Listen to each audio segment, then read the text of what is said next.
So this is probably your second video. Just like in the last slide, if you remember, when you see the pause sign, pause, take whatever your notes you need to take, and then when you're done taking notes, go on to the next slide. So today's objective. The objective is the student will be able to add and subtract whole numbers. This will be done through a presentation and classroom activity. Again, the presentation is what you're going to be watching right now.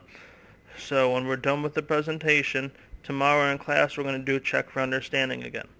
So remember, presentation, next day I check to see what you know, what you don't know, and what we need to work on for the next few days. So before we learn how to do a subtraction problem, we need to know how to rewrite it. Because often you're going to see subtraction problems that are not what you're used to seeing. So for this first one, we have 8 minus 5. So what we do is first we rewrite the little minus sign. Instead of the equal sign being the two dashes, the equal sign is now a line. So the 8 is going to go on top because the number in front always goes on top. We already have our negative sign, minus sign there. So now we have 5 on the bottom. So now we have 8 minus 5. Don't worry about solving the problems right now. All we're going to be doing is rewriting the problems. Okay, so when we're doing this problem, the biggest mistake people are going to do is, right now we're just rewriting them. So the mistake they're going to do is they can say, oh, 9's bigger, 9 goes on top. No. When we rewrite the problem, the first number, which is a 4, goes on top, and the second number, the 9, goes on bottom.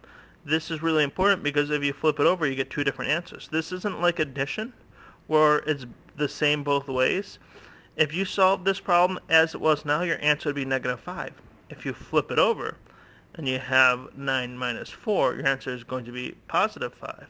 So you have two totally different answers. So that's why setting up these problems is very important. Okay, you see the pause symbol because I want you to stop. There's 6 problems I want you to do. So in a second I'm going to want you to pause it so you can do the 6 problems, but I did give you 2 examples. If you notice, the first one is a 5 minus 3. We're going to rewrite that as 5 over minus 3. And then the same, 8 minus 5, you're going to write with 8 on the top, minus 5. So when you're ready to start, pause the video, and then a few seconds after, it's going to start giving you the answers.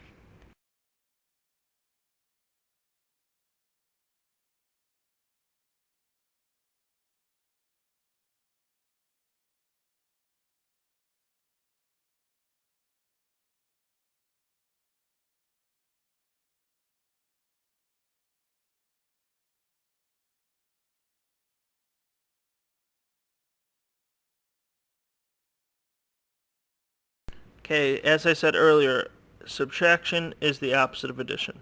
So we're actually going to work out a few problems right now to show you how it's done. Subtraction isn't too hard. This first problem we have 8 minus 5.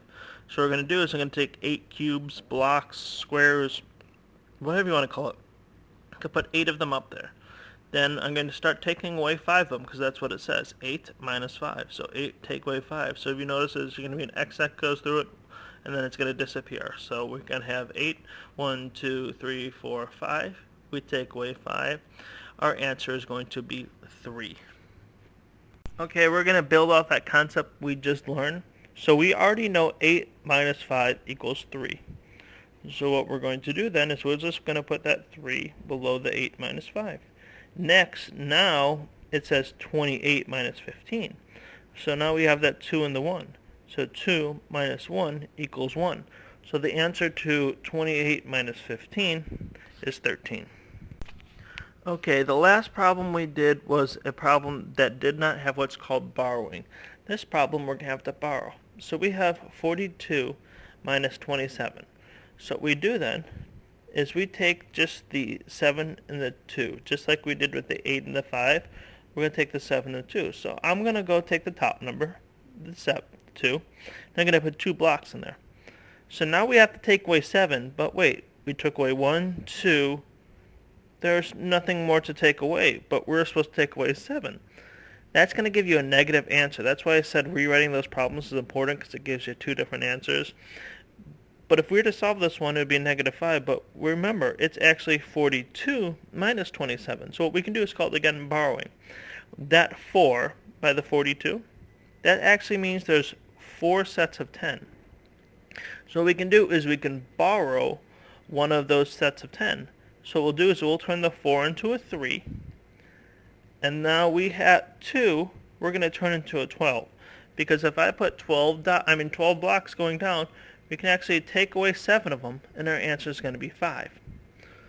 So now that we have that 5 there, we're going to look at just the 3, because it's not a 4 anymore, because we borrowed one set of 10 from it. So 3 minus 2 equals 1. So the answer to this problem is going to be 42 minus 27 equals 15. Okay, for this problem we have 9 minus 3. This is just in a simple non-borrowing subtraction problem. So you take 9 away from 3 and your answer is going to be 6. This next problem is 52 minus 37. For 52 minus 37 it's going to be a little bit harder. First, if we get rid of the 5 and the 3, the 5 from the 52 and the 3 from 37, we now have 2 minus 7. We can't do 2 minus 7, so we have to bring back that 5 because we're going to have to borrow from it. So the 5 is now going to become a 4, and the 2 is going to become a 12. So we can actually do 12 minus 7 now. 12 minus 7 is going to be 5. So now we bring back our 3. 4 minus 3, because we borrowed from the 5, so that's why we have 4 now. 4 minus 3 is going to be 1. Okay, this last problem we are going to do is going to be 244 minus 119. So if we take 244 and we minus 119, first thing we're going to want to do is we're going to want to get rid of the 2 and the 4 from 244 and the 2 ones from 119. So again, we can't subtract 4 from 9. So we have to bring back that other 4 and we got to borrow from it. That 4 becomes a 3 and the other 4 becomes a 14. So now we have 14 minus 9, which is going to be 5. So now we bring back the 1, so we have 3 minus 1, which is going to be 2. Now we bring back the 2 and the 1, so 2 minus 1 is going to be 1. So our answer for that is 125. Okay, here's your next pause section. If you guys need to take any notes, feel free to pause it, go back, take whatever notes you need to. And then if you don't need to take any notes, just go on to the next section. So this next part, you guys will have a few minutes. Don't take all day on it. Take a good 5-10 minutes. Do a whole bunch of problems. And then when you're done, what it's going to do is, it's just like the other ones, unpause it, and then it'll start revealing the answers to you.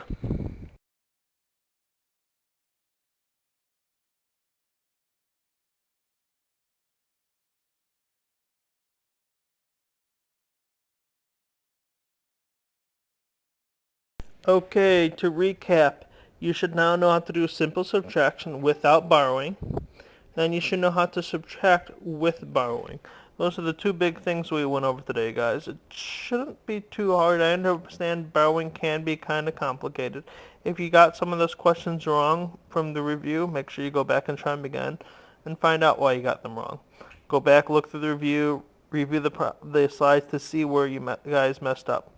And last, we're going to go over the objective again. The student will be able to subtract whole numbers. This will be done through a presentation and classroom activity.